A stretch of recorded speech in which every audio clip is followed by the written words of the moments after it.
Hi, Teresa. Morning, Mike. Morning. Who's your starting quarterback on Sunday? And if you don't know who that is yet, how quickly do you want to make that decision?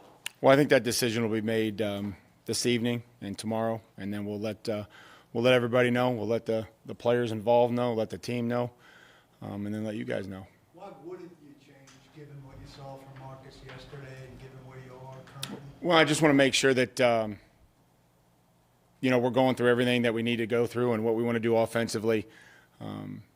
Not use, I guess, the emotion of the game to make a decision. Just sit back here with our coaches, talk to the trainer, find out what the injury report looks like, find out what the game plan is going to be, find out how we need to beat San Diego, and then figure out who we're going to do it with offensively and defensively. Is there a part of you that wants to see how Marcus can respond to this adversity that he's going through? There's a part of me that would like to see everybody respond, and I think that goes for me, my leadership, our coaches, our players, everybody here. Like this is the situation we're in. We're 2-4. We're coming back home. We have to find a way to win a football game, and we'll find out, how we respond and how we prepare, and ultimately how we play. What's different about assessing a potential change at quarterback as compared to other positions, you think? Well, I mean, it's such a critical position at any level that they're the leader of the football team. I mean, they have the ball in their hand 100% of the time.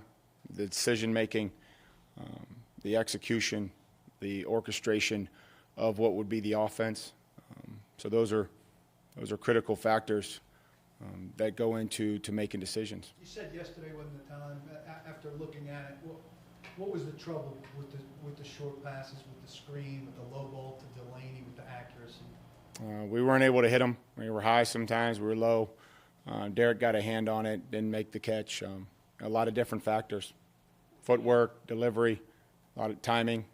How much maybe Marcus's confidence come to play as well, in addition to technique issues and not being accurate? Do you think his confidence is... I wouldn't even begin to try to touch on the player's confidence level. That's between the player and their game. I don't think a coach ever spoke on my confidence level as a player, so I wouldn't want to, address their confidence. I think that you build confidence through the week in preparation, feeling good about plays, feeling good about what you're doing, and then you also build it throughout the game. I think you build a rhythm,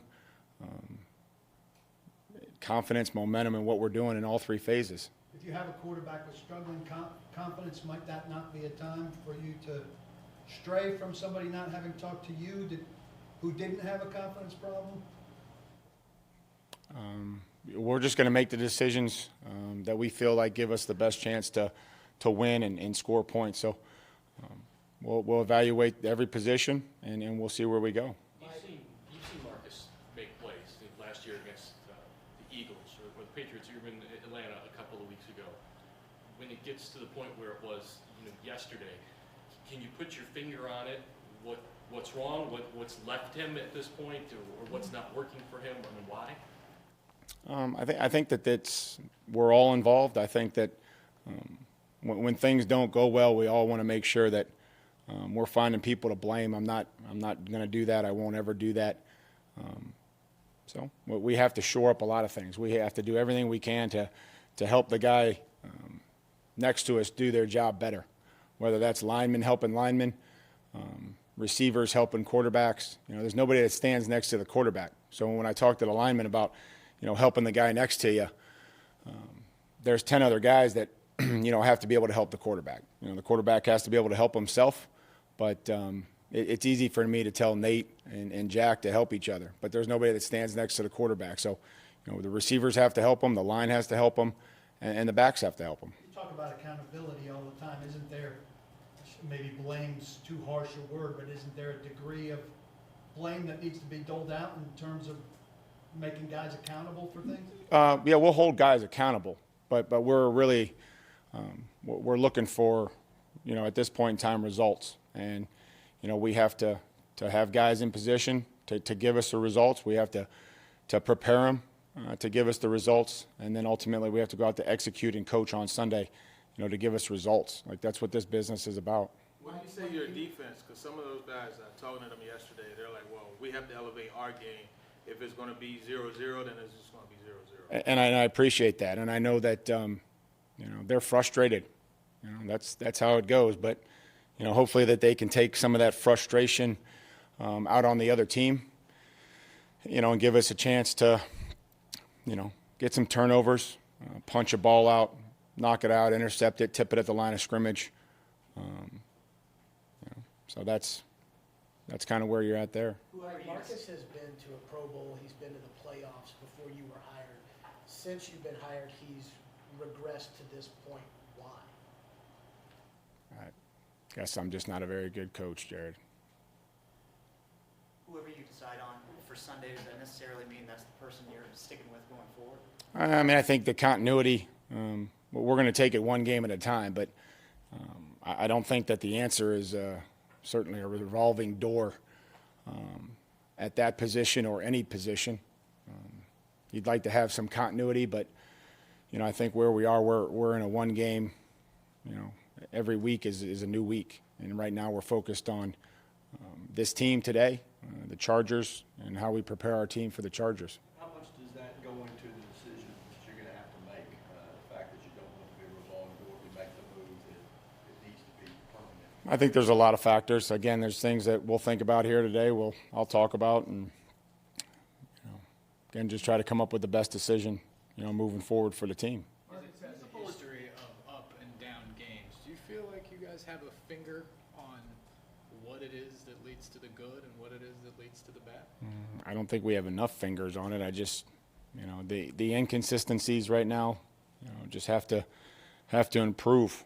We gain 12 yards and we false start. We gain 17, we false start. I don't know. I mean, it wasn't. Try to string positive plays together, and that would be the opposite of stringing positive plays together. And along the same lines with that, what do you want the identity to this offense to be, and what is it right now? Well, there isn't one. I mean, if you look at what we've done, it hasn't been good enough consistently. The identity is that it's sound, it's physical, it operates fast, it's efficient. It gets there's times where we get the ball out, there's timing, there's trust in what each other's doing. The line covers guys up, lets the running backs, get into the line of scrimmage, make yards. So the identity is something that has to be clearly improved. We have to do a better job of taking advantage of the opportunities, string plays together, not have a good play, not have a penalty, not have things that set us apart, not have 5-yard runs that should be 30-yard runs because, one thing happened along the way. This is the week that Jeffrey's eligible to come off NFI. Do you anticipate him practicing? We do. Yeah, we do. We anticipate him practicing, and again, we'll make a smart decision, as always, in the best interest of the player when it deals with injuries. And his comfort level when he might return. And he traveled with the team, I guess, for the first time. Does that try to help him get acclimated? Yeah, just to start to bring him back into the process of what it looks like here at the end of the week as far as meetings and, game prep. Having not done it at this level was just something that we wanted to try to do. Why is there seemingly no progress from the offensive line in terms of pass protection? You got Taylor back now for 2 games. Well, I wouldn't necessarily say, Paul. I know that there was some pressure at times, but I'm not going to stand up here and say that there was consistent pressure. Having watched the tape probably more times than what I should in the last however many hours, there were some good pockets. There were times that we blocked Miller, and there were times that we stood in there and picked up the twists that we talked about. And I watched Roger flatten out a penetrator that we talked about last week, deliver him to Taylor collect them, and get it blocked. Now, there were other times where we got picked, and other times that we didn't get our hands inside and gave up some pressure. But, I'm not going to sit here and say that, they just ran by us or ran over us all day. You feel like you're progressing? It's hard to say progress when you lose. because the ultimate goal is to win. But my job is also to point out the times that I just mentioned when, Roger had a penetrator in front of him and he punched him 3 or 4 feet out to Taylor, and Taylor was able to collect them and, deliver the second guy to Roger. I have to show them that today, and then I have to show them, when we get loose sometimes on inside and they twisted and picked us. I have to show them that too. Do you feel there were times where that pocket was escaped from prematurely? That's probably fair to say. I think that it's probably fair to say. And again, I think that comes down to really the ultimate trust. Having never dropped back 8 yards in the National Football League and had pressure come and need to get out of there, and then saying now it's not there. You have to build trust. And when those guys are giving us a pocket, being able to step up and trust it and throw the football. But then look back and there's times where that wasn't, and there was somebody, leaking up the middle. And so I think that's everybody trusting each other to do their job and doing it repeatedly over the course of time is how you build trust. It's not just one clean pocket or one really good route or one really good run or what it has to be done repeatedly. Are you talking about more downfield shots and they're just not being thrown downfield, or is the passing game just shorter right now? Well, we try to get some routes down the field.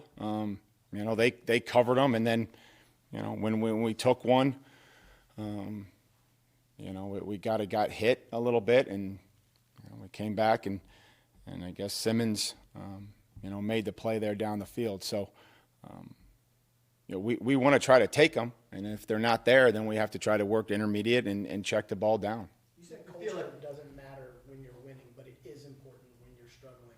How important is it for you right now to bank on this culture that you think that you guys have to kind of turn things around and get on the Yep, I think that's the only thing that you can rely on. You can't rely on, the pep talks and, hey, let's go, come on. You have to rely on the leaders of this football team. I have to show them the direction. We have really good leadership, and again, it will be defined now in the situation that we're in. Who are the On the leaders? offense. Who are the leaders on offense, Mike?